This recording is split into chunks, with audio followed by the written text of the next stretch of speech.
لله رب العالمين حمد الحامدين حمد المستغفرين حمد المصلين حمد التائبين إليه أشهد أن لا إله إلا الله وأشهد أن محمدا عبده ورسوله اللهم صل وسلم وبارك على سيدنا محمد وعلى آله وأصحابه ولبيته وذرته جمعين وبعده اللهم إنا نسألك خير هذا اليوم وخير فيه وخير بعده ونعوذ بك من شر هذا اليوم ومن شر ما فيه وشر بعده.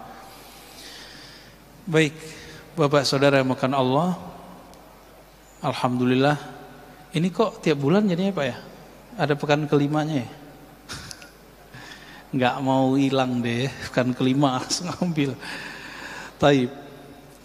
Bulan lalu kita membahas tentang Nur Muhammad sallallahu alaihi wasallam. Kalau disimpulkan, kajian Nur Muhammad ini tidaklah bid'ah seperti yang disebutkan oleh orang-orang yang anti dengan ilmu ini. Justru itu salah satu cara mengenal nafs. Karena kita akan membahas di pagi ini tentang kiat-kiat mencapai jiwa. Jiwa ini nafs yang radiyah dan mardiyah ya. Bapak Saudara makan Allah, boleh nanti dibuka di rumah atau sekarang surat Al-Fajr ayat 28 ya, 29. Sudah hafal kali ya? Ya ayyatuhan nafsul mutmainnah. Benar, 28 pada 27 Pak ya. Wahai nafs, wahai jiwa yang mutmainnah. Apa jiwa mutmainnah? Mutmainnah artinya sudah damai, tentram. Itu secara harfiah. Tapi siapakah yang disebut jiwa mutmainnah? Maka kembali kepada surat Ar-Ra'd, ala bidzikrillahi tatma'innul qulub. Ketahuilah hanya dengan menyebut nama Allah maka qalbu menjadi mutmainnah. Qalbu menjadi tenang.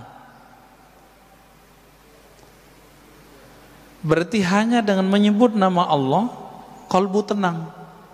Ini mohon maaf Bapak yang rajin sholat. Bapak yang rajin sholat, kalau sholatnya tidak menyebut nama Allah dengan qalbunya, sholatnya tidak menenangkan. Mohon maaf Bapak Ibu, Saudara, Saudari yang rajin baca Quran. Kata orang kalau galau baca Quran, kalau enggak tentram baca Quran, kan gitu. Benar. Tapi kok baca Quran enggak tenang juga? Karena antum baca Qurannya belum dengan nama Allah. Al-Quran itu suci, tapi kalau yang baca kolbunya belum disucikan, ini gak nyaman Pak. Coba baju baru langsung dipakai, nyaman gak? Bau apa? Masih bau pabrik, gak nyaman.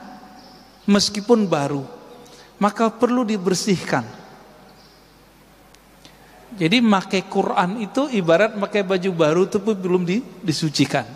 Nah, jadi harus ada proses pensucian. Itu sebabnya di dalam Al-Quran Allah Subhanahu menyindir kita ya. Jika engkau membaca Al-Quran, fasta'iz billah ya, minasyaitonir rajim. Maka berlindung, berserahlah engkau kepada Allah dari syaitan yang dirajam, syaitan yang dibuang, dikutuk. Nah, ini mohon maaf ya, kalau kita baca Quran mau imam mau jamaah tapi tidak dengan nama Allah, tidak berlindung kepada Allah, ada perasaan Pak terbersit di kalbu. Aku paling fasih, bacaanku bagus, suaraku indah, bacaanku terbanyak ya. Saya mau ceramah begini, saya juga harus ta'awuz Pak, berlindung. Karena kalau dengerin orang berisik di luar, kalau saya gak baca auzubillah saya tersinggung Pak. Tapi kalau saya ta'awuz dulu, yang di luar mau berisik nggak ada masalah. Ya. Bapak di depan sini mau berisik juga nggak ada masalah kalau sudah ta'awuz. Kenapa? Karena kita nggak berbicara dengan emosi, kita bicara dengan qalbu. Itu aja sih sebenarnya. Ya. Taib. Untuk mencapai radiyah mardiyah, apa arti radiyah? Sering dengar ya, radiyah mardiyah. Irji'i ila rabbiki radiyatan mardiyah. Wahai jiwa yang sudah damai, pulanglah kepada Allah. Jadi kita diajak pulang, Pak, diajak pulang kampung. Udah tahu belum, Pak, jalan pulang? Ini udah tahu jalan pulang belum? Pulang ke rumah? Bukan. Jalan pulang kepada Allah. Coba dengarkan ayatnya. Ya ayyatuhan nafsul mutmainnah. Ini sering kita dengar tapi kita jarang memahaminya. Wahai jiwa yang sudah tenang dengan zikir, irji'i, berpulanglah engkau, pulang kampunglah engkau ila rabbik, kepada Rabbmu, kepada penciptamu, kepada yang meniupkan rohmu. Dipanggil. Kalau ada pihak, misalnya nih, ada kantor tertentu ngundang kita dari luar negeri, misalnya saya kalau diundang oleh satu KBRI, itu kita ditanggung, Pak, tiketnya. Ditanggung tiketnya, dijemput, di imigrasi kita kemudian aman, lewat saja. Lewat, nggak ada halangan. Nggak ada halangan sama sekali. Itu baru di dunia.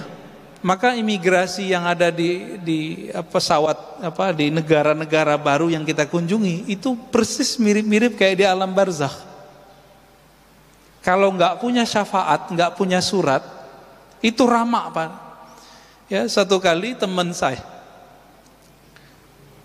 kita keluar dari Uzbek, tapi kopiahnya kopiah yang tidak disukai oleh orang Uzbek. Dikira ini kopiah ekstremis.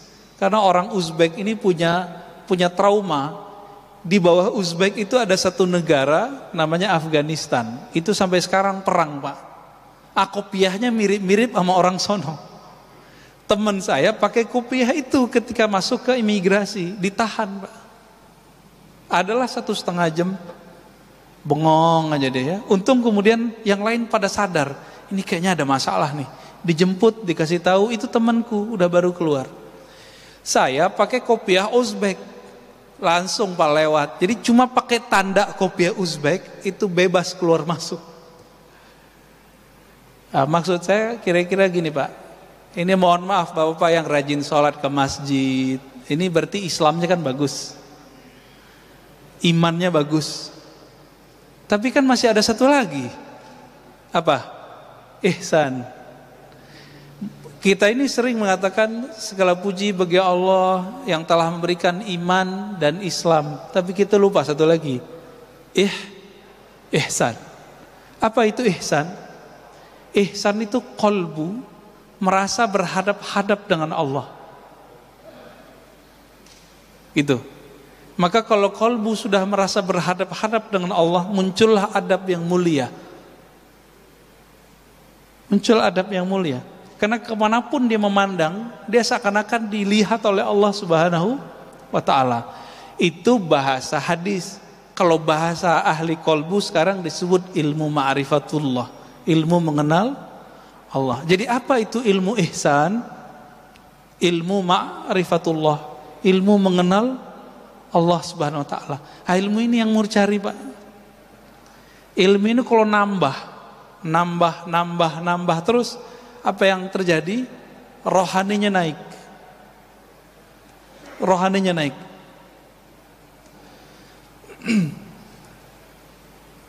Kembali ke ya Tuhan nafsul mutmainnah. Wahai jiwa yang tenang, pulanglah engkau kepada Allah. Berarti jiwa kita dipanggil mau pulang.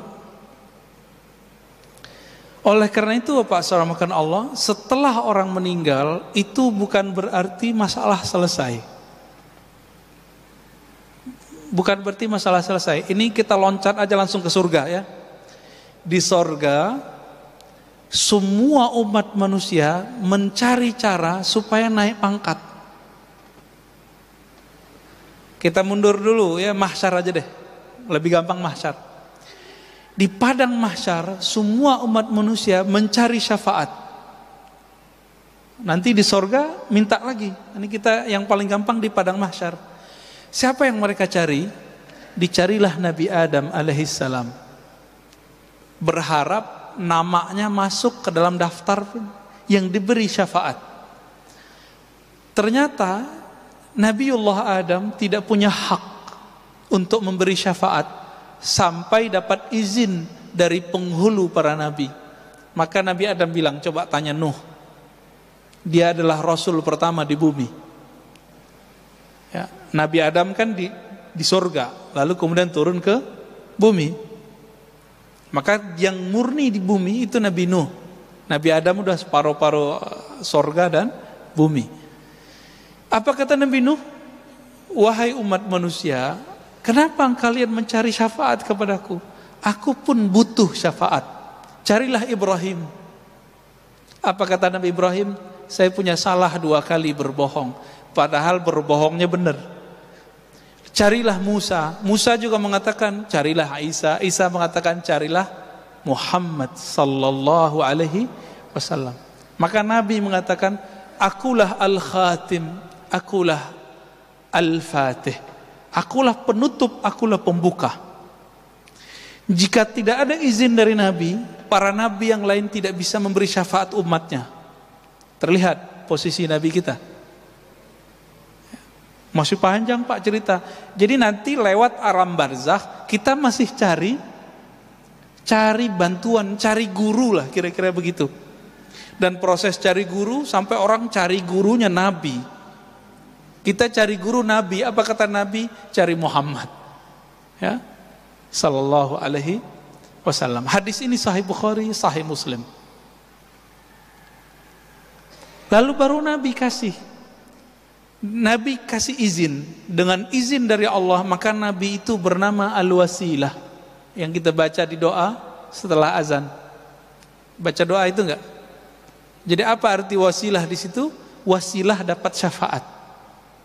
Maka orang yang rutin membaca doa ba'da azan, insya Allah dapat syafaat nanti di sana. Amin rabbal alamin. Oke, baru kita kembali ke surga Pak. Di surga nanti, ini surga, mohon maaf, surga yang ceritakan di Quran itu kan surga seksual Pak. Surga makan, surga minum, surga syahwat. Bener kan?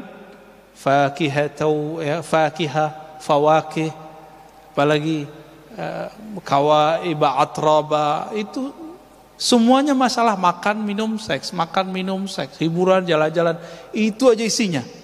Jadi surga yang diceritakan dalam Al-Quran, maka kemudian diceritakan oleh Nabi, di saat nanti semua orang sudah menikmati semua fasilitas surga, mereka kemudian bertanya, yang punya surga mana sih? Gitu.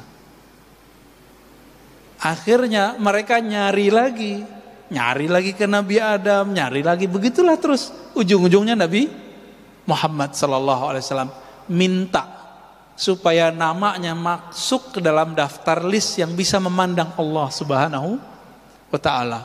Berapa lama itu Pak? Ya khalidina fiha, lama sekali itu. Mungkin jutaan ribu tahun, kita nggak tahu lah. Ya apa namanya, triliunan tahun, kita nggak ngerti.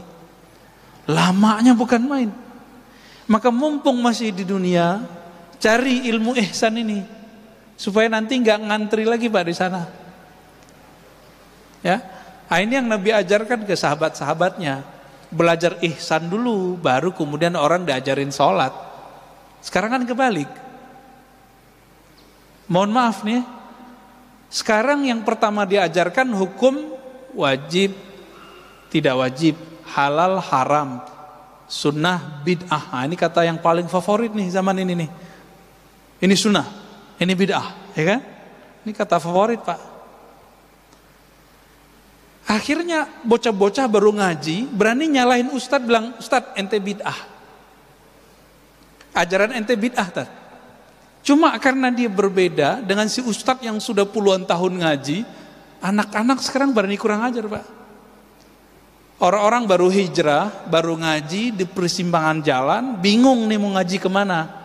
Karena pikirannya kemudian gak stabil, belum mutmainnah, setan bisikan, cari aja tuh mereka yang hitam putih, yang kalau jelasin hukumnya jelas, halal, haram, sunnah, bid'ah. Dia lupa bahwa ajaran Islam itu warna-warni. Ajaran Islam itu fleksibel. Nggak boleh kemudian kita kenceng, nggak boleh. Nah, ini yang disebut bermakrifat dulu. Masih ingat ada seorang laki-laki, dia, mohon maaf juga ya, menjima istrinya bulan puasa. Apa hukumnya? Bayar kafarah nggak? Bayar tebusannya lumayan mahal, Pak. Ya.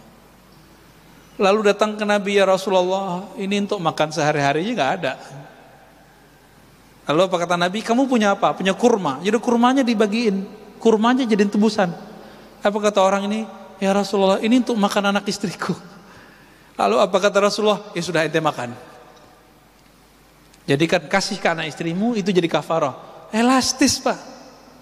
Kenapa orang hari ini kalau belajar hukum fikih itu langsung saklek? Karena nggak belajar makrifat dulu, nggak belajar ihsan dulu, langsung belajar Islam. Ini akibat kebalik belajarnya. Nggak belajar adab dulu sebelum belajar ilmu. Akhirnya ilmu nambah, sombong nambah.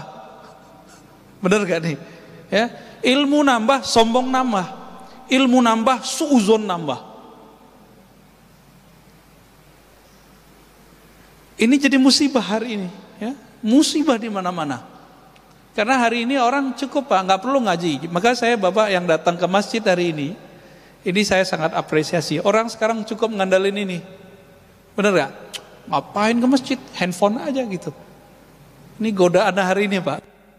Maka kalau kita masih bisa mengunjungi majelis ilmu, kunjungi. Kan kita sudah ada protokolnya, apalagi yang ditakuti. Ajal di tangan Allah Subhanahu wa ta'ala, ya. Ada orang udah hati-hati, ya, mati juga. Coba lihat tukang sampah tuh, Pak. Tukang sampah, jasanya besar kepada kita, nggak pakai masker. Sampai sekarang nggak ada yang kena COVID tuh.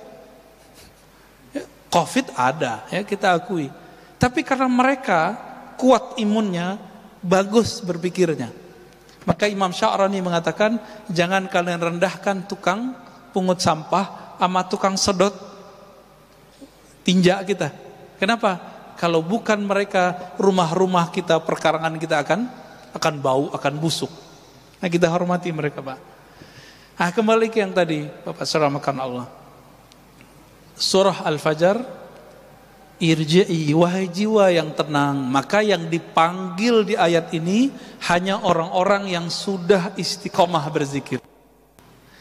Sayyiduna Ibnu Abbas radhiyallahu taala anhuma mengatakan ayat ini adalah tiket orang ketika sakaratul maut.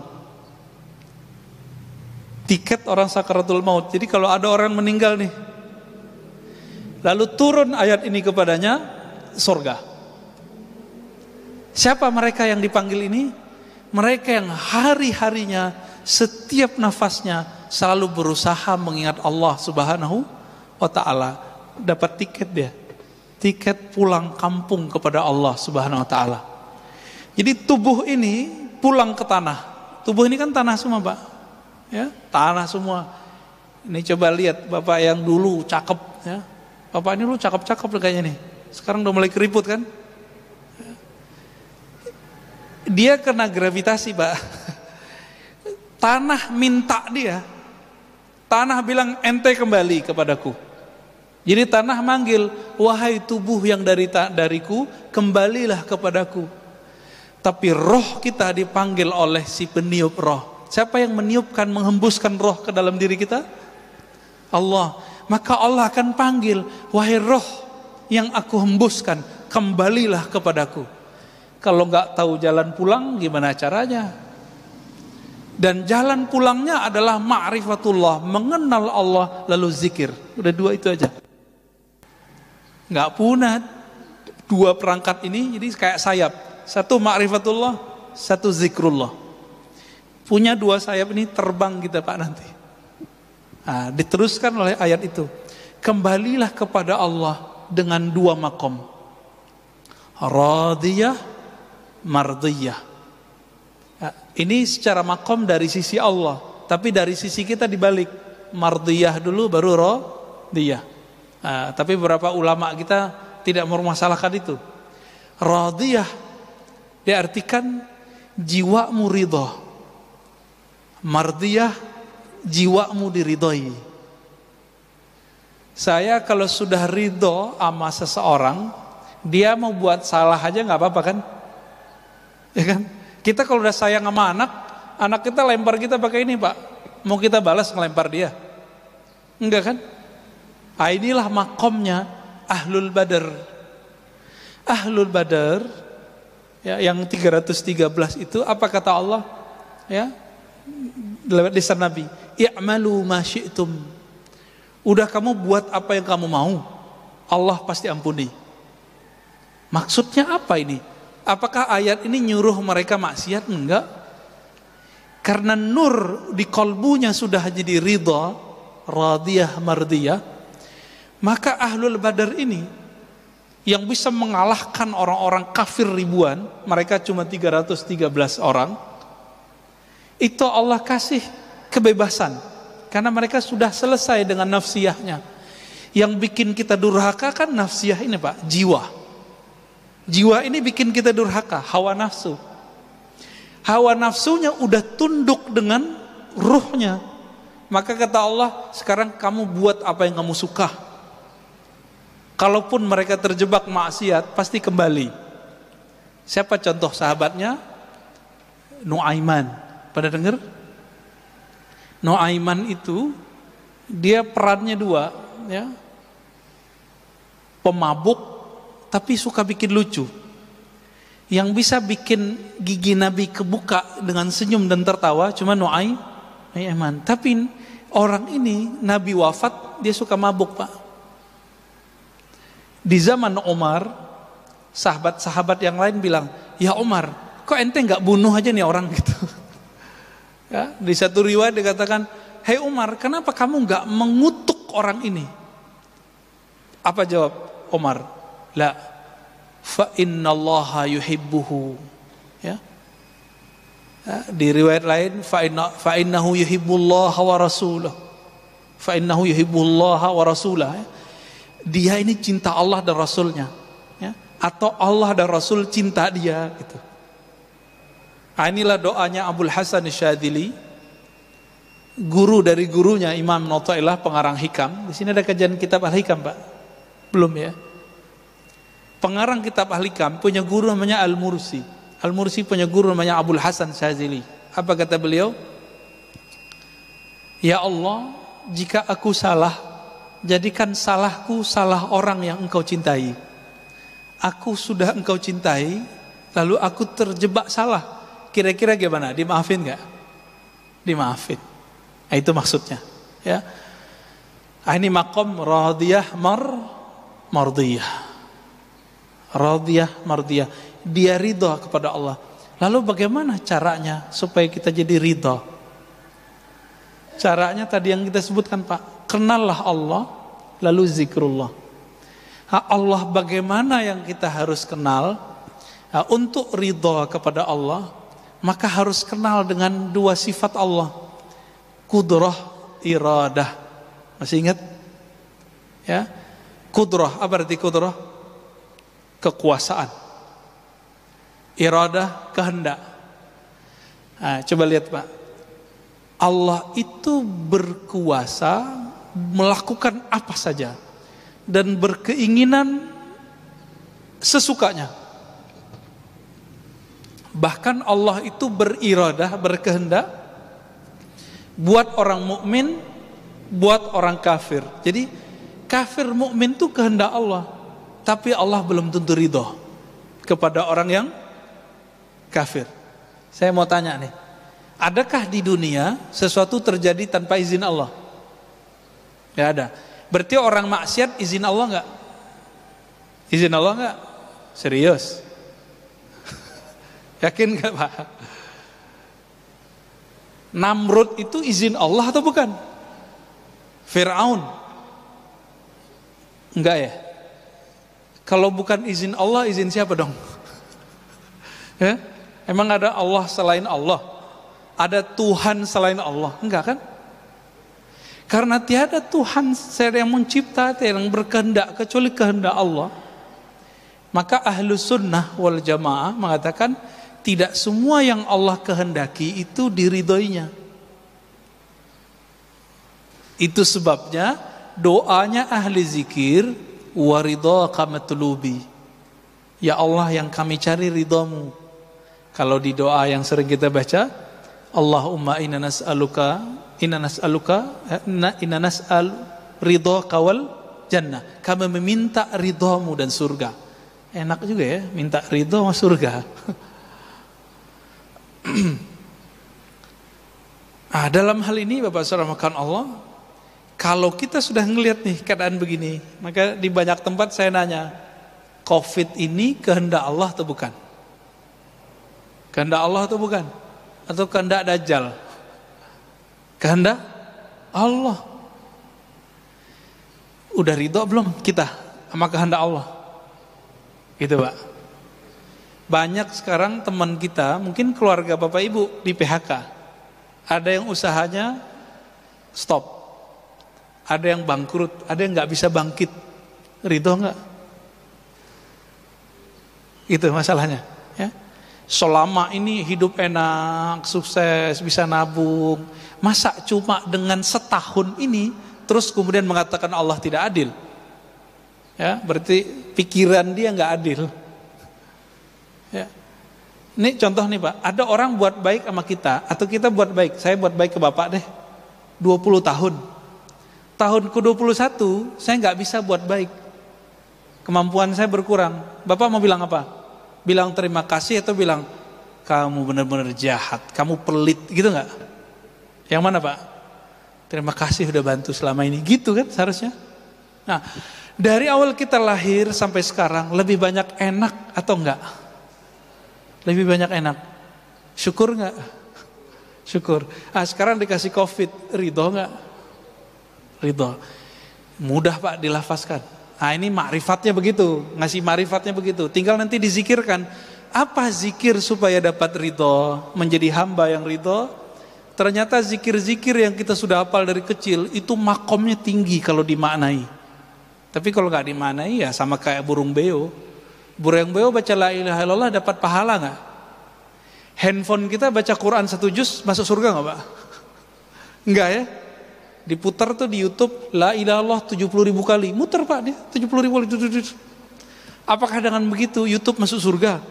Kan enggak. Terus apa yang membedakan bacaan kita dengan handphone dengan burung beo? Hanya satu. Burung beo membaca meniru. Sedangkan manusia, apakah dia baca meniru atau baca dengan ma'rifat? Dengan memahami dengan baik. Apa yang sering dibaca? Raditu billahi rabba wa bil islami dina wa bi Muhammadin nabiyya. Sudah hafalkan itu? Itu ada di Sahih Bukhari Pak, Sunan Abu Daud. Aku ridha Allah sebagai Rabbku. Amalan dari kecil, ternyata itu supaya kita sampai ke makom yang tinggi. Dibaca ini pagi 3 kali, dibaca sore 3 kali, dimaknai. Ya Allah, apapun kehendak-Mu hari ini, aku ridha. Coba dimaknai Pak. Raditu billahi rabba.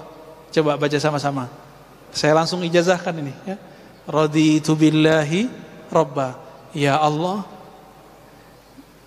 apapun kehendak-Mu hari ini, aku ridha. Udah itu ditanamkan. Islam dinku, agamaku, Nabi Muhammad nabiku. Ini boleh disebut syahadat jiwa. Jadi jiwa kita syahadatnya itu Pak. Kalau asyhadu alla ilaha illallah itu syahadat lisan. Allah, Allah itu syahadat kolbu. Makanya ahli kolbu itu zikirnya apa? Allah. Di kolbunya, bukan pakai lisan itu. Jadi kalau Bapak ngelihat ada orang zikir Allah, Allah dengan kolbu, itu syahadatnya kolbu. Kenapa? Ala bidzikrillah tatmainnul qulub. Hanya dengan zikrillah. Coba terjemahkan secara harfiah. Zikri menyebut Allah, Allah, menyebut nama Allah. Perintahnya jelas. Surat At-Taghabun, surat Al-Muzammil, ya. Wazkurisma rabbik. Sebutlah nama Rabbmu. Siapa nama Rabb kita? Siapa Pak nama Tuhan kita? Allah. Nah, udah diamalin belum zikir ini? Ini zikir diturunkan perintahnya surat kedua setelah Iqra. Ini kan ulama ahli tafsir berbeda pendapat. Surat kedua itu Al-Muddathir atau Al-Muzammil. Menurut saya berdasarkan penelitian kita lebih kuat Al-Muzammil. Ya, walaupun nanti ada riwayat lain yang menyebutkan Al-Muddathir. Di ayat ke-8 Allah berfirman di Al-Muzammil, ya, wazkurisma rabbik. Sebutlah nama Rabbmu. Siapa nama Rabbmu tadi? Allah. Nah, maka ini ada talqinnya, Pak. Memindahkan nama Allah dari lisan masuk ke kolbu. Itu tekniknya disebut dengan teknik talqin. Apa arti talqin? Bimbingan zikir dari lisan masuk ke dalam kolbu. Kenapa ini penting? Suatu kali Nabi bersabda, Innallaha harrama 'alan nar, ya. Sesungguhnya neraka Allah haramkan terhadap orang-orang yang membaca la ilaha illallah min qalbihi aw nafsihi, dari dalam kolbunya atau jiwanya. Gitu. Maka kalau kita enggak dapat zikir kolbu ini, saya khawatir Bapak meninggal, ya begitu-gitu aja ntar, ya. Islam imannya bagus, ya orang soleh lah, tapi nanti nggak puas Pak, di alam barzakh itu nggak puas. Jadi jangan dikira nanti Bapak di alam barzakh itu langsung tidur, enggak. Di alam barzakh pun masih nengok-nengok, gimana ya supaya saya makomnya tambah tinggi. Ini dalilnya ada. Coba buka misalnya kisah Isra Mi'raj Nabi Muhammad sallallahu alaihi wasallam.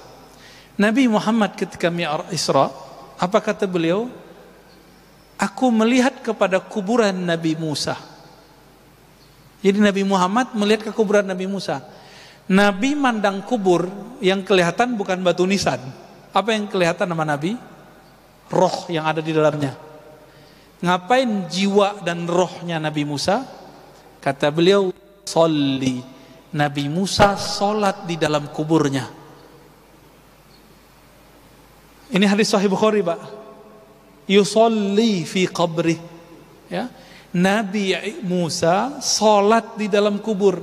Saya mau tanya nih Bapak sarmakan Allah, Nabi Musa kalau sholat dalam kubur itu cari pahala atau cari supaya makomnya naik, ma'rifatnya naik? Cari pahala enggak? Emang masih berlaku pahala? Kan kullu, ya, idza mata ibnu Adam inqata amalu. Jika anak Adam meninggal, maka semua amalan dia terhenti, nggak bisa lagi, Pak. Terus sholat apa itu? Maka Syekh Al-Habib Zain itu di kitabnya Bahjatul Talibin mengatakan, ibadahnya orang-orang yang sudah dimasuk ke alam kuburan itu bukan ibadah mencari pahala. Mencari pahala itu menggugurkan kewajiban, disebut dengan taklif. Tanya ke ustadz di sini yang ngajarin fikih, apa arti taklif? Taklif itu beban. Cari pahala udah, gugurin kewajiban. Nah ini Nabi Musa dan roh-roh suci sholat di alam kubur, bukan di kubur, di alam kubur. Itu supaya makomnya naik. Makanya Nabi Musa ditaruh di langit ke-6 saat Mi'raj. Kok bisa begitu? Kok bisa seperti itu? Karena beliau selalu melakukan latihan rohani di alam barzah. Nah, ini pelajaran besar bagi kita Bapak Saudara karena Allah. Jadi jangan dikira orang meninggal selesai persoalan. Persoalannya dengan tubuh ini selesai, tapi dengan jiwanya belum selesai. Tolong dibagi ya. Ada tubuh ini, jasad, ada jiwa, ada akal, ada ruh. Coba diulang Pak. Satu, jasad nih yang butuhnya makan, butuhnya tidur, butuhnya syahwat. Nah ini deh, tubuh ini. Yang kedua, jiwa. Yang ego kan di situ Pak. Nggak mau dengerin orang, maunya didengerin terus. Iya kan? Nggak mau diceramain orang, mau ceramain terus. Nah ini untuk saya ngomong Pak. Karena saya banyak ceramah. Nafsiyah itu apa? Ngerasa dirinya lebih dari orang, mandang orang, wah itu nggak ada apa-apanya, gue lebih gitu. Ada perasaan begitu. Nah itu nafsiyah namanya. Ya, merasa ibadah orang samping nggak bener. Nah ini nafsiyahnya main tuh. Jadi juri lagi sholat. Nah, hati-hati Pak. Imamnya bagus, bagus. Imamnya jelek, langsung protes. Ya. Nanti pengurus yang dijajalin sama mereka ya. Itu imam apaan, ganti ya. Itu banyak yang begitu Pak. Nah, nafsiyahnya main. Nafsiyahnya main. Jadi ini nafsiyah yang kita sebut jiwa. Jiwa inilah sentral dari hidup kita di sini, di bumi ini. Tapi jiwa ini punya perangkat yang menghubungkan dengan qalbu, namanya akal. Akal ini bertahan Pak. Nanti ketika kita meninggal, akal ini dikembalikan ke kolbu. Kolbu itulah nanti yang menjawab. Masuk ke dalam kubur. Ini berulang-ulang kita sampaikan di banyak tempat. Pertanyaannya apa? Masuk kubur. Kamu S1 apa S2? Gitu gak? Sholatmu 1000 rakaat. Kamu tahajud. Begitu gak? Ada pertanyaan gitu gak Pak? Enggak ada. Pertanyaan mungkar nakir apa? Mau imam masjid yang masuk kubur, mau jamaah yang masuk kubur, mau preman, mau siapa, masuk kubur pertanyaannya sama. Man Rob buka. Siapa Robmu? Itu password tuh. Lagi nanya, kamu tahu nggak jalan pulang? Itu maksudnya. Nggak bisa diapalin Pak. Coba diapalin. Siapa Tuhanmu? Jawabannya apa? Allah. Coba aja. Nanti coba hidup susah atau hidup senang. Orang banyak hidup susah kembali ke Allah, tapi hidup senang lupa sama Allah, itu lebih banyak. Benar gak? Ya. Jadi kita dikasih mainan enak, lupa. Dikasih mainan susah, ya ngomel-ngomel kepada Allah, ya. Tapi sholatnya nambah gitu. Bagaimana orang begini kalau masuk ke kubur bisa jawab, Rabbku Allah? Gak mungkin. Gak mungkin Pak. Itu sebabnya kita kasih tahu di akhir zaman ini jangan mengandalkan sholat banyak, belum tentu diterima. Jangan ngandelin banyak baca Quran, belum tentu diterima. Tetaplah sholat, tetaplah baca Quran, tapi jangan belagu sama amalan itu. Masih ingat Nabi ngomong apa? Kamu masuk surga bukan karena amalmu, masih tahu ya? Hadis Bukhari. Terus apa kata Nabi? Aku pun masuk surga bukan dengan amalku, tapi dengan rahmat Allah. Rahmat Allah itulah kunci dari ma'rifatullah. Kalau ada murid di kelas, ada yang guru nggak nih? Kalau ada murid di kelas, dia agak bandel dikit, tapi cerdas Pak. Agak nyeleneh dikit, cerdas. Itu disayangi guru nggak? Disayangi guru walaupun dia nyeleneh dikit. Tapi ada yang rajin, diem aja, ditanya diem, disuruh ke depan gak mau, gak dikenal Pak sama guru. Itu baru di dunia, apalagi di akhirat. Maka orang rajin ibadah, kalau dia gak tahu tujuan ibadahnya, yang capek nanti nafsiyahnya, jiwanya ini. Ya. Jadi Bapak saudara Allah melanjutkan kalimatnya. Irji'i ila rabbiki radiyatan mardiyah fadkhuli fi ibadi. Maka bergabunglah kamu, joinlah kamu dengan hamba-hambaku, budak-budakku, kekasih-kekasihku. Itu Siapa kekasih-kekasih Allah? Jika orang ini sudah bergabung dengan kekasih Allah di dunia, nanti ketika masuk alam barzah dipertemukan dengan mereka. Jadi jangan dikira masuk alam barzah ya kita sendiri-sendiri doang, belum tentu. Jika dia ahlullah, kekasih Allah, nanti dia dikumpulkan dengan orang-orang yang hebat. Ya, VIP namanya. Irji'i ila rabbiki radiyatan mardiyah fadkhuli fi ibadi wadkhuli jannati. Kalau sudah begitu baru bisa masuk surgaku. Dan maka Nabi mengatakan, idza marartum bi riyadil jannah, jika kamu mampir ke kebun-kebun surga, farta'au, maka petiklah. Lalu sahabat bertanya, wahai Rasulullah, apakah itu kebun surga? Lalu Nabi menjawab, hilakudz dzikr, lingkaran-lingkaran zikir. Lingkaran zikir ini artinya dua. Satu, beneran zikir. Jadi dipikir-pikir, orang yasinan di Indonesia itu lingkaran zikir bukan? Tahlilan, itu zikir nggak Pak? Zikir. Tapi sekarang dibid'ahin ya. Bener ya? Orang ini faham nggak sih yang membid'ahkan? Bahwa taman surga salah satunya baca yasinan berjamaah, al-mulk berjamaah, zikir berjamaah.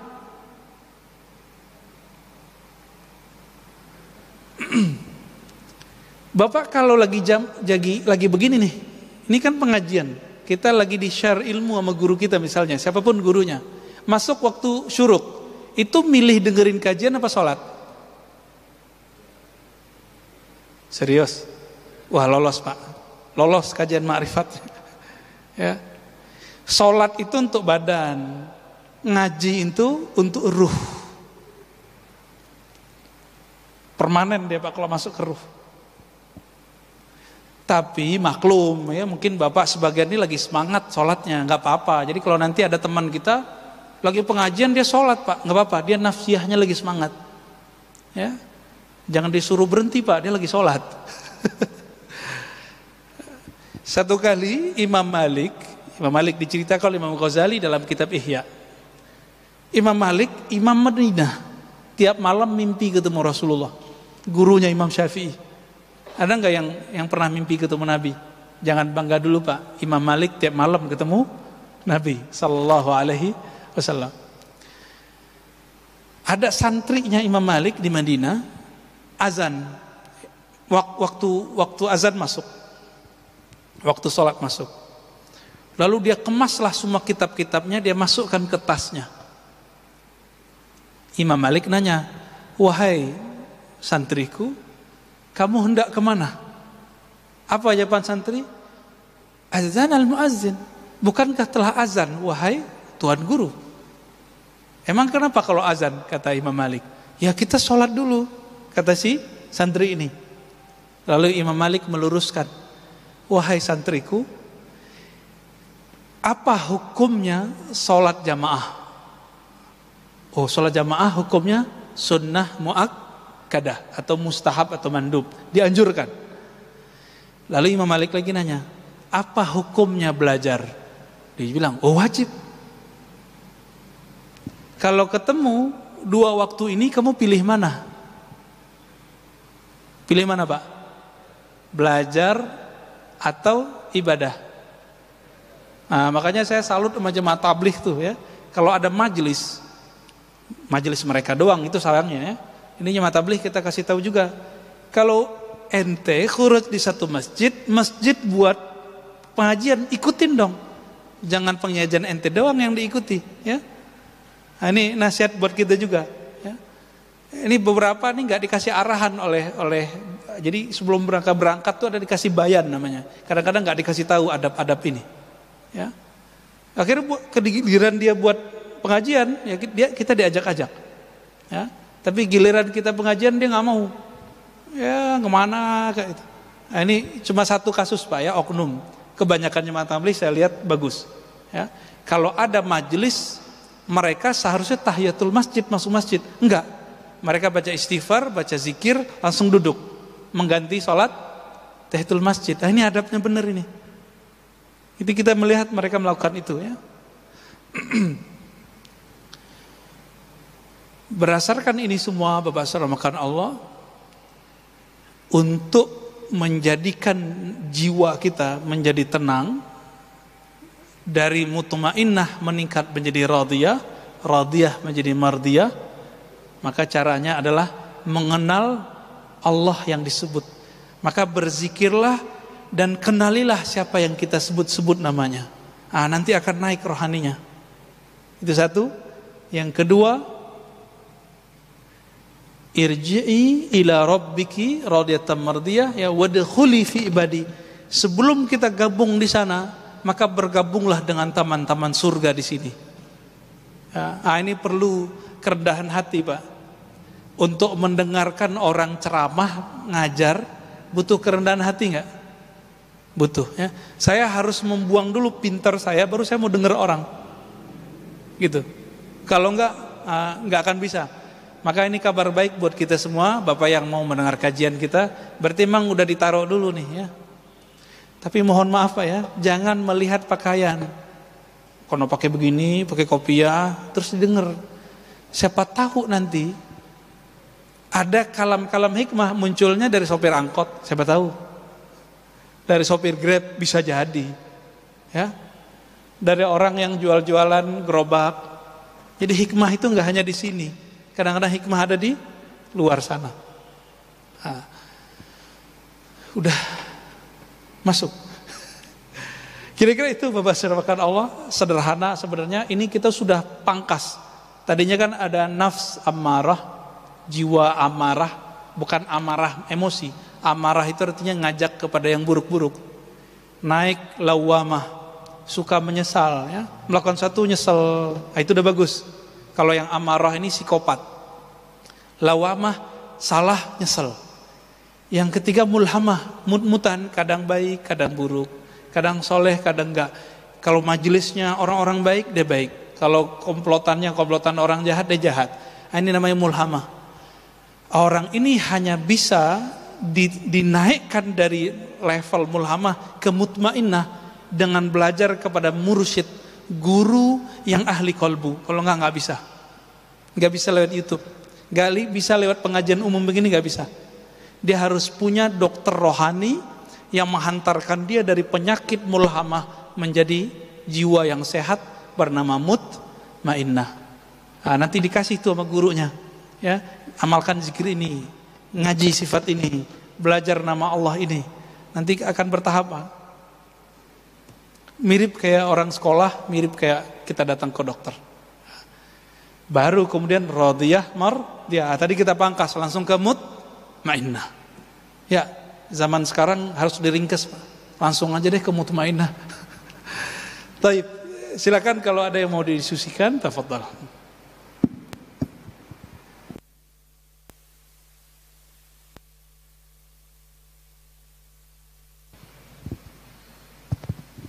Alhamdulillah, terima kasih Buya Ar-Razi Hasim. Demikian pemaparan tausiah dari guru kita, dan mungkin saya ringkas ya, dari pemaparan. Pertama, masalah bahwa segalanya itu dimulai dengan adab. Ya, adab mengaji, bagaimana kita bisa mendengarkan tausiah yang berkualitas ini dapat menyerap ke dalam diri kita dan mempengaruhi perilaku kita selanjutnya. Kemudian bahwa segalanya ini semuanya adalah atas izin Allah apa yang terjadi. Ma'asaba min musibatin illa biiznillah. Semuanya menimpa kita dengan izin dari Allah Subhanahu wa taala, tinggal mana yang diridhoi ataupun yang tidak diridhoi oleh Allah Subhanahu wa taala. Dan untuk mencapai makrifat tadi yang dibeberkan oleh Buya, bahwa tentunya kita harus melalui tahapan-tahapan. Di antaranya adalah thariqat melalui syariat yang telah kita pelajari, dan kemudian juga kita mengetahui bagaimana hakikatnya, sehingga penjiwaannya bagaimana, sehingga kita mendapatkan apa yang betul-betul kita lakukan. Bukan merupakan suatu hanya memperbanyak kualitas, tapi juga bagaimana tidak hanya memperbanyak kuantitas, tapi juga kualitas amalan-amalan kita. Dan semoga kita bisa belajar dari apa yang diberikan oleh Buya Ar-Razi Hasim ini. Selanjutnya saya berikan pertanyaan kepada bapak-bapak jamaah ataupun ibu-ibu yang ingin minta penjelasan selanjutnya. Dipersilakan. Dari siapa dulu? Baik, mohon maaf nanti. Tolong.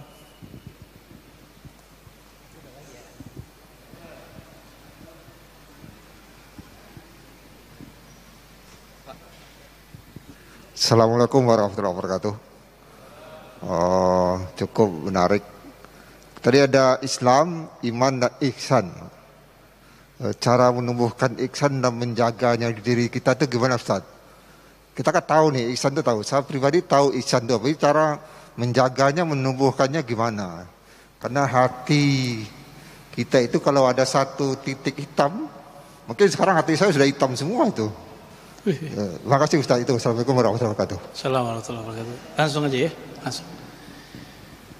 Kalau dulu nulis aja diajarin guru, dari TK kita belajar baru kelas 4 bisa nulis, ya kan? Maka untuk ihsan, masa nggak punya guru, Pak? Sholat itu disebut al-Islam. Bapak umur berapa bisa sholat nggak nyikut temen? Ya, umur berapa sholat udah nggak nyikut temen, udah nggak canda-canda sholatnya. Diajarin dari sebelum SD, SMP aja masih main-main Pak, anak-anak sholat. Lama loh, itu baru sholat fisik. Udah ada gurunya, udah ada contohnya, udah diancam segala macam pakai rotan. Masih saja sholatnya nggak bener. Kira-kira kalau ingin belajar kerohanian, ihsan, masa nggak punya guru? Dan itu nggak cukup dengan pengajian seperti ini. Ini pengajian umum Pak, sama kayak dokter umum. Bapak perlu punya guru rohani yang pakar ihsan. Ini kan orang banyak ingin memperbaiki kolbunya, tapi dapat guru akidah. Guru akidah ngomongnya apa? Benar, salah, sesat, tidak sesat. Akhirnya ini orang ngaji suka nyusan, sesat, liberal, syiah, nuduh orang kerjanya. Ada satu lagi ketemu ahli fikih, pengen meluruskan kolbu, tapi yang terjadi apa? Ini nggak sunnah, ini bid'ah, ini sunnah, ini nggak bid'ah. Terjebak, ini persimpangan jalan. Dia harus nyari guru yang tepat yang bisa mengobati ini. Ini yang disebut dengan mursyid. Maka Bapak cari mursyid rohani. Kalau dalam ilmu al-Islam disebut faqih, mufti. Dalam ilmu akidah disebut dengan ahli tauhid atau ahlul kalam. Kalau dalam ilmu ihsan disebut mursyid, pembimbing rohani. Mursyid dari kata irsyad, ya, guide kolbu. Coba kalau nggak punya guide kolbu Pak, jadi Lia Eden ntar sama Ahmad Musodek, ya. Ahmad Musodek dia melakukan itu tapi nggak pakai guru. Dia baca buku, dia amalin sendiri. Apa yang terjadi? Sekarang orang Betawi dapat nabi baru, Ahmad Musodek. Silakan temukan gurunya Pak, pakai istikharah. Kita menikah aja pakai istikharah, ya, itu padahal pasangan fisik. Masa mau jalan jauh, melewati, menembus dunia akhirat nggak pakai guru? Ini mustahil. Silakan temukan guru Pak, mumpung masih ada hayat, ya. Silakan. Tafadhal. Baik, selanjutnya Pak Sofyan Nenggolan, silakan. Kira nggak dikasih. Makasih. Assalamualaikum warahmatullahi wabarakatuh. Ini saya suka sekali pengajian ini Pak. Umur tua ini saya ngerasakan nikmat di kolbu saya Pak Ustaz. Luar biasa Ustaz. Jadi tadi kan kita menyinggung jamaah tablik Pak Ustaz. Saya dulu pernah masuk, tapi keluar lagi karena nggak sesuai gitu ya, yang Ustaz katakan tadi. Jadi memang mereka tuh bagus lah. Ada satu sisi yang baik sekali. Artinya mengajak orang sholat. Jadi itu kalau tablik itu udah turun sebelum maghrib itu udah muter Ustaz. Iya. Kemana-mana deh itu.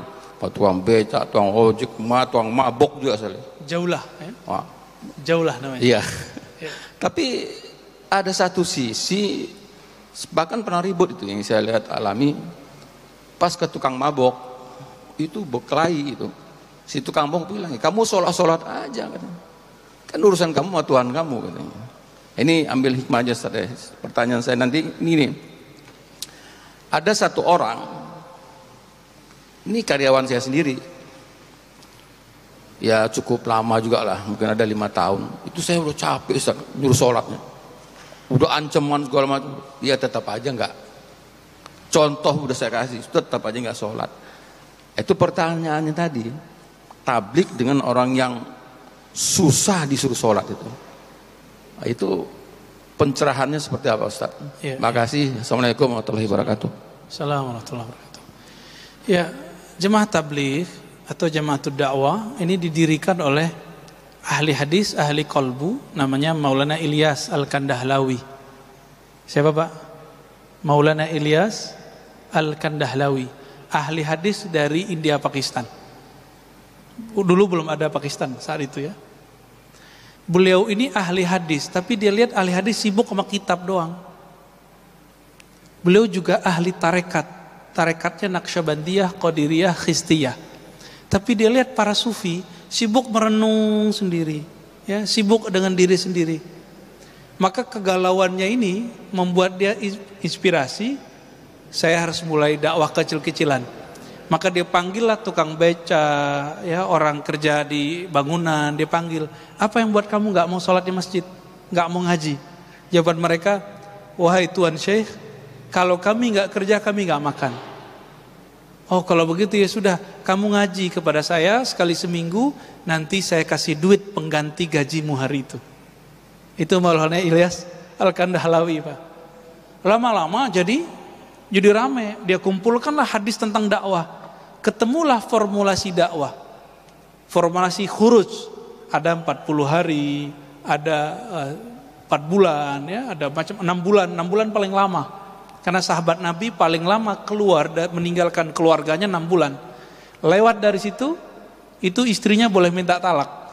Tapi orang jemaah tabligh enggak tuh ya, perempuan-perempuannya disebut masturah, itu sangat militan, dahsyat sekali. Itu suaminya kalau udah cinta dunia, ditendang-tendang sama bininya, lu khuruj gitu. Kalau kamu pergi sana, ya, cari dulu cinta kepada Allah. Adapun kejadian tadi itu oknum Pak sebenarnya, ya, kita nggak mau. Saya juga pernah dibentak-bentak Pak di BSD. Kita habis pengajian dibentak sama jamaah tabligh. Tapi saya cari tahu siapa nih orang bentak saya ke teman-teman pembesar-pembesar jemaah tabligh. Wah itu orang nggak bener emang, ya. Adab jemaah tabligh itu nggak boleh dakwahin ustad. Kalau ketemu ustad, kiai, muallim minta doa, ini ustad didakwahin sama dia. Cuma karena dia lama di luar negeri, ya gitu. Dia di luar negeri mending ngaji. Orang dagang kok di luar negeri, pinter Arab-Arab dikit nipu orang, ya. Dikira dia ulama. Emang kalau bisa bahasa Arab doang jadi ulama? Abu Jahal, Abu Lahab ulama dong. Ya, dia lahir udah Arab Pak. Ini kalau ada orang diajak sholat nggak mau gitu ya, apa masalahnya nih? Kalau ada orang diajak sholat nggak mau, diajak sholat nggak mau, jangan-jangan salah si yang ngajak Pak. Kita salahin kita aja Pak. Kita kembali ke kisah Sayyidina Ali dan Muaz. Apa kata Nabi? Ya Ali, pergilah kamu berdakwah ke ahli kitab yang ada di Yaman, ya, selatannya Arab. Lalu Nabi mengatakan, ud'uhum ilallah, ajaklah mereka mengenal ma'rifatullah, mengenal Allah. Lalu di kalimat pertengahannya, fa'idha arafu, ya, fa'idha arafuhu atau arafullaha, apabila mereka telah bermakrifat mengenal Allah, maka ajarkan mereka sholat. Jika mereka sudah sholat, ajarkan mereka zakat. Begitu, ada yang disebut tadarruj, berdakwah dengan cara bertahap. Jadi jangan ajak sholat Pak orang-orang, bilang aja, ke masjid ya silaturahmi gitu, ngumpul-ngumpul, makan-makan bareng. Kan makan ala jemaah tabligh itu nikmat sekali Pak. Walaupun ditebar di plastik atau di nampan. Kata orang sih jorok, tapi menurut saya itu kok nikmat gitu. Mungkin berkah tangan ya, wallahu alam. Ya, walaupun kemarin sempat kena corona tuh ya. Ya.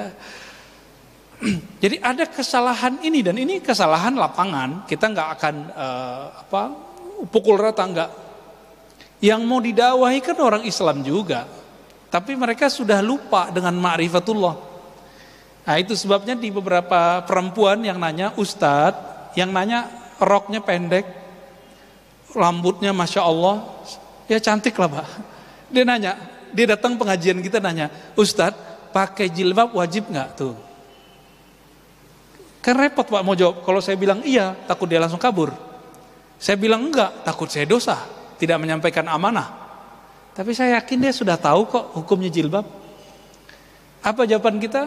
Diplomatis. Kita bilang, kamu kenali dulu yang nyuruh pakai jilbab, baru kamu nanya hukum jilbab. Maksudnya apa? Belajar dulu tentang Allah. Nanti kalau sudah belajar tentang Allah, gak perlu saya yang suruh pakai jilbab. Nanti Allah sendiri yang membisikkan ke dalam kolbumu supaya kamu permanen pakai jilbab. Benar, sebagian mereka berjilbab bagus hari ini. Tapi kalau kita takutin, yang gak pakai jilbab neraka ente gitu. Ya salam, kabur dia Pak. Dan Indonesia ini kan ajaib. Di mal-mal banyak pekerja-pekerja gak pakai jilbab, tapi ketika jam sholat sebelum Covid ini rame Pak. Keluar-keluar bajunya Masya Allah, mereka masih sholat. Nah, apa yang kemudian kita akan dakwahi? Dakwahi, kenalkan mereka kepada Allah Subhanahu wa ta'ala. Jangan main hukum dulu, jangan main fikih, mainlah ilmu kolbu, ilmu adab main di situ. Nah, ini pesan untuk diri kita sendiri, saya, Bapak, termasuk sahabat-sahabat kita Jamaatut Tabligh ya, sama. Nah, ini untuk kita sebenarnya, bukan untuk mereka. Taib. Khalas? Baik. Ada pertanyaan lagi, cuman nanti akan saya sampaikan, akan saya berikan. Cuman ini dari melalui YouTube via channel An-Nabawi TV ada pertanyaan. Nanti mesti bisa gabung dengan pertanyaan Bapak ya.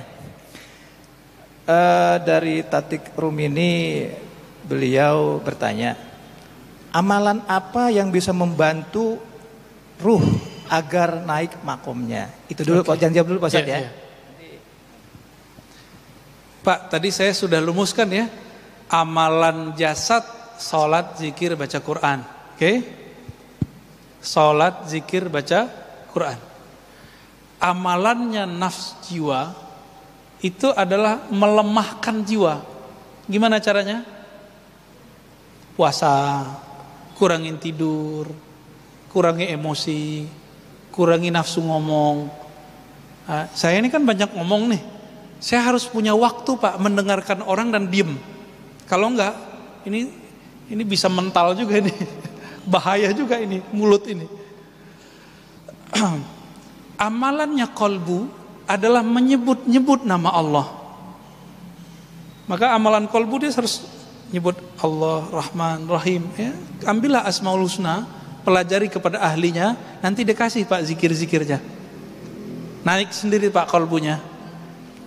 Amalannya ruh hanya memandang dan merasakan Allah Subhanahu wa ta'ala. Allah itu dekat apa jauh? Dekat apa jauh? Allah mengatakan apa? Inni qarib, aku sangat-sangat dekat. Tapi terasa enggak? Kenapa tidak terasa? Karena ruh ini dipenjarakan oleh kolbu, kolbu dipenjarakan oleh nafs, nafs oleh tubuh ini. Lengkap Pak. Jadi benarlah Nabi mengatakan, ini dunia, ini penjara bagi orang yang percaya kepada Allah. Ya, sijnul mu'min. Jadi gimana supaya ruh kita bisa meningkat, bukan dengan banyak sholat. Sholat tetap 5 waktu kita jaga, ruhnya harus menemukan ilmunya. Maka ruh ini senangnya ngaji, belajar. Ini kabar gembira nih Pak. Bapak yang tahan duduk dari tadi itu ruhnya nyaman itu. Ruhnya lagi gembira itu. Yang disebut taman-taman surga. Nanti ada zikiran, ada ratibul haddad. Bapak tahan nih duduk. Itu kolbunya nyaman itu. Walaupun pegel-pegel kakinya Pak. Rasakan aja di kolbu itu nyaman ya. Kalau puasa, Di hari puasa rasanya kayaknya awal-awal gelisah, tapi kalau sudah biasa gimana? Ada yang bening-bening lewat pun kita nggak. Kalau lagi puasa, bener gak? Tapi nanti kalau udah buka, buka semua. Jadi jangan salah kasih gizi yang 4 ini jangan salah ya. Nafs dengan akal ini nyambung ya. Akal itu senangnya debat, diskusi, hati-hati. Jangan terlalu overdosis. Baik, kira-kira begitu. Ya. Assalamualaikum warahmatullahi wabarakatuh. Waalaikumsalam warahmatullahi wabarakatuh. Pertanyaan saya seperti tadi yang disampaikan sama Pak Kiai, bahwa kita hidup ini harus punya guru, terutama guru rohani. Ya. Yang menjadi pertanyaan saya, seberapa pentingnya guru rohani itu dengan guru jasmani atau guru hakikat yang kamil mukamil? Ya. Itu, terima kasih. Assalamualaikum warahmatullahi wabarakatuh. Assalamualaikum. Guru di sekolah gunanya biar dapat ijazah, dapat kerja, hidup nggak susah di bumi, benar nggak? Ya, makanya mohon maaf nih bapak-bapak nih, saya banyak mohon maafnya pagi ini nih. Kita ini nyekolahin anak niatnya nggak bener.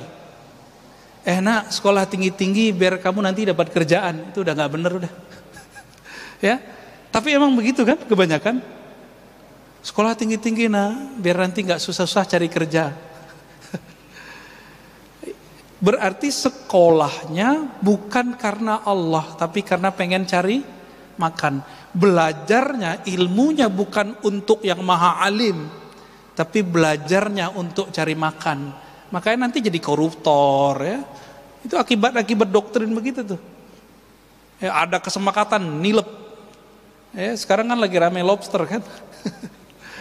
Ya, apa itu masalahnya? Itu masalah doktrin dari kecil, Pak. Jadi bukan disalahkan dia jadi menteri, enggak. Itu masalah sudah numpuk dari lama. Udah lama itu numpuk.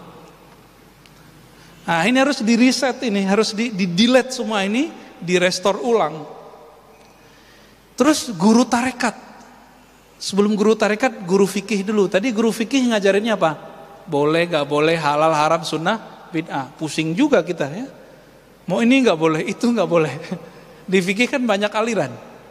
Kalau bapak ketemu aliran yang agak kenceng-kenceng dikit ya, bapak punya jenggot nggak, Pak? Nggak punya, ahli bid'ah. Ya, karena kata ustadz sebelah, memotong jenggot itu dosa besar, Pak. Kan repot. Ya, sarungnya jingkrang nggak? Timnya nggak pada jingkrang nih. Ya.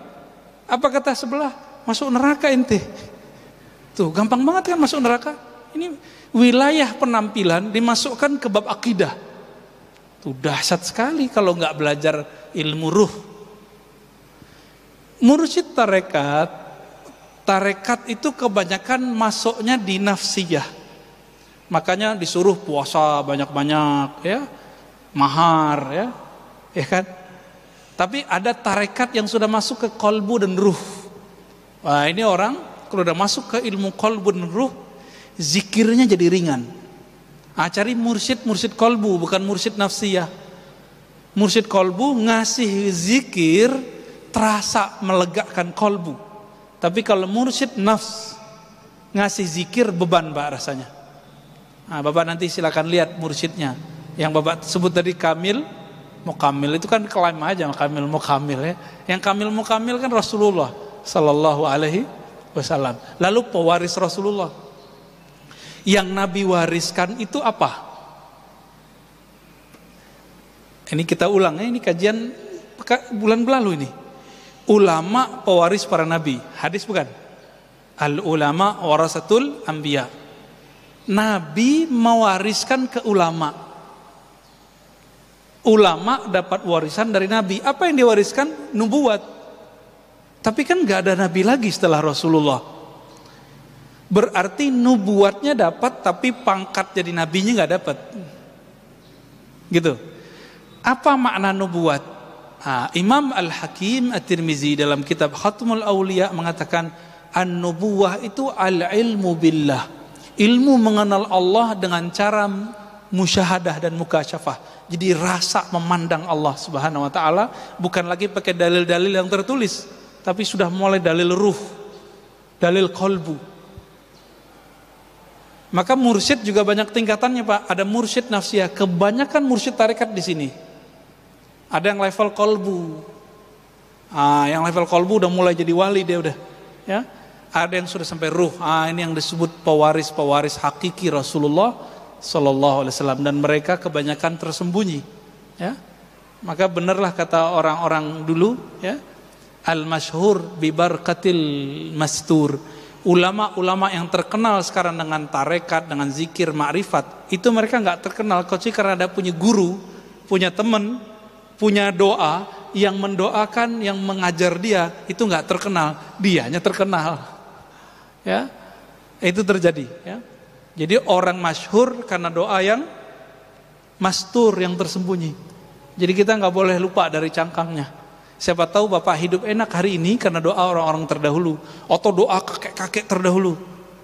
Alhamdulillah ini mengalir di dalam darah kita, doa-doa mereka, ya. Udah. Baik, sangat menarik sebenarnya. Cuma kita sepakati dulu ya, kayaknya emang ini jamaah juga tidak beringsut, kayaknya tetap kayaknya terkesima dan banyak pertanyaan yang ingin disampaikan. Atau kita sepakati dulu sampai pukul berapa, 6:30 ya, ya, atau mungkin lewat lebih, tergantung kesediaan Bu ya. Bagaimana? Siap. Baik, ada pertanyaan? Baik, Pak Helmi.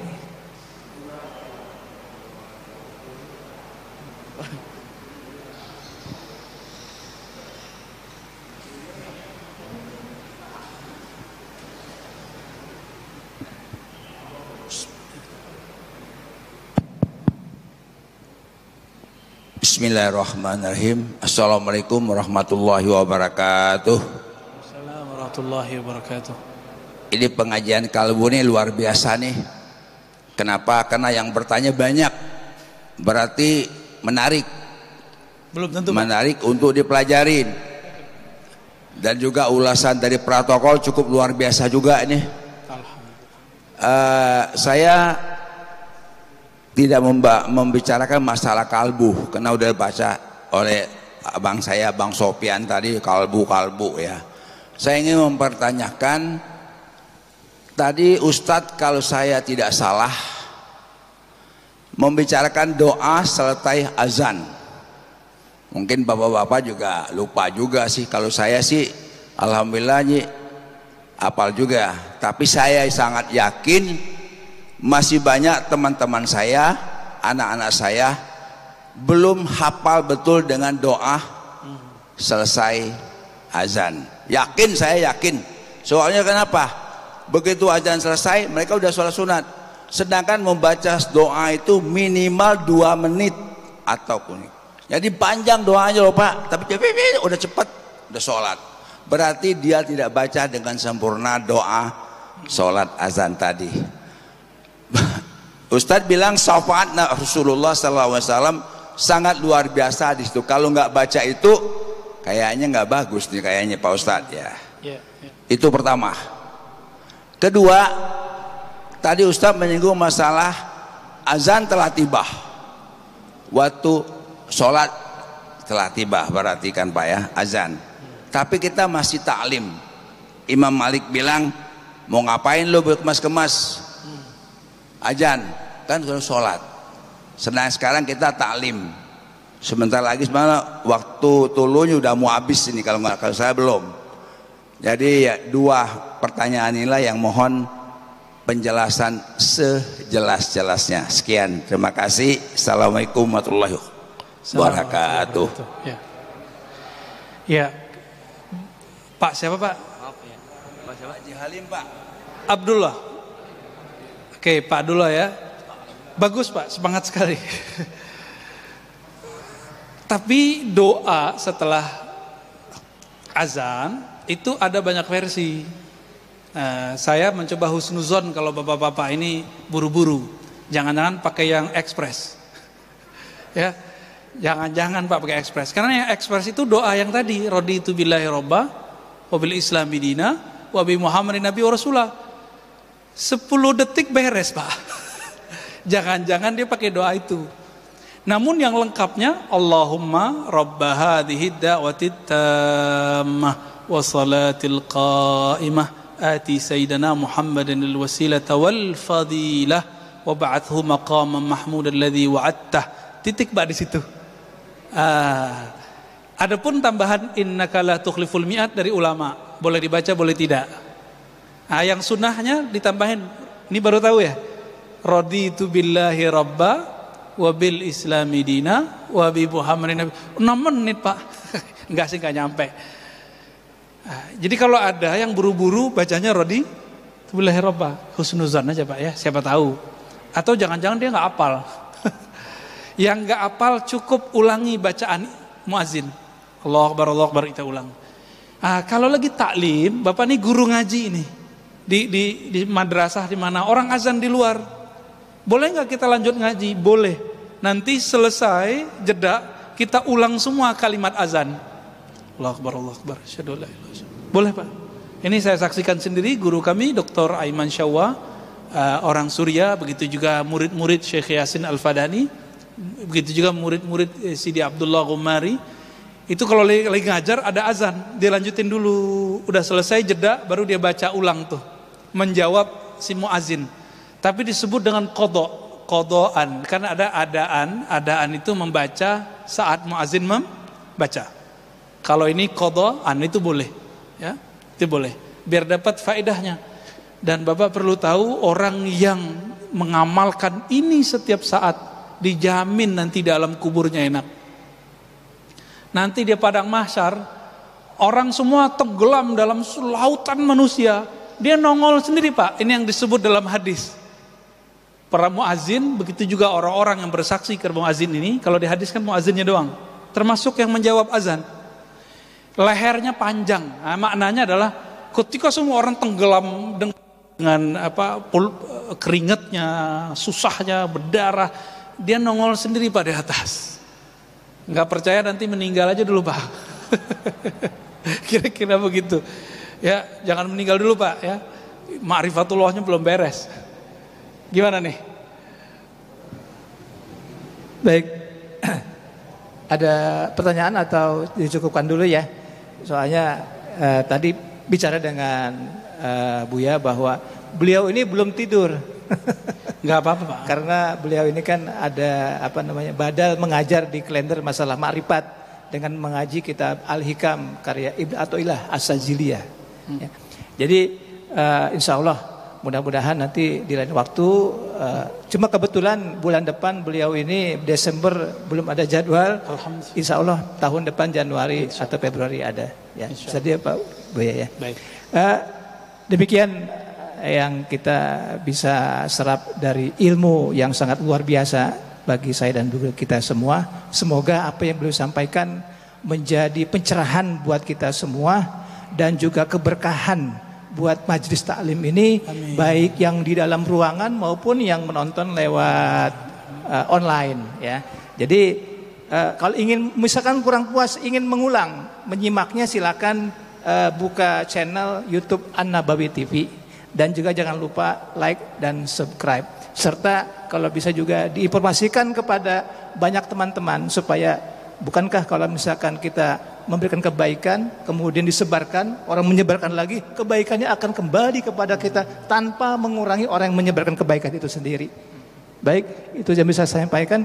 Dan sebagaimana tadi dikatakan oleh Buya bahwa untuk mentatmainal qulub bahwa kita harus banyak berzikir. Dan untuk momen sekarang ini setelah tausiah kita akan mendengarkan dan mengikuti zikir yang akan dibawakan oleh Ustadz Ismail Budiman. Baik, terima kasih Pak Kiai. Ya. Assalamualaikum warahmatullahi wabarakatuh. Assalamualaikum. Demikian dari saya Bapak Ibu Saudara makan Allah. Saya tutup dengan baca salawat. Allahumma salli ala Sayyidina Muhammad وعلى آله وأصحابه ولبيته وذريته أجمعين ربنا آتنا في الدنيا حسنة وفي الآخرة حسنة وقنا عذاب النار السلام عليكم ورحمة الله وبركاته.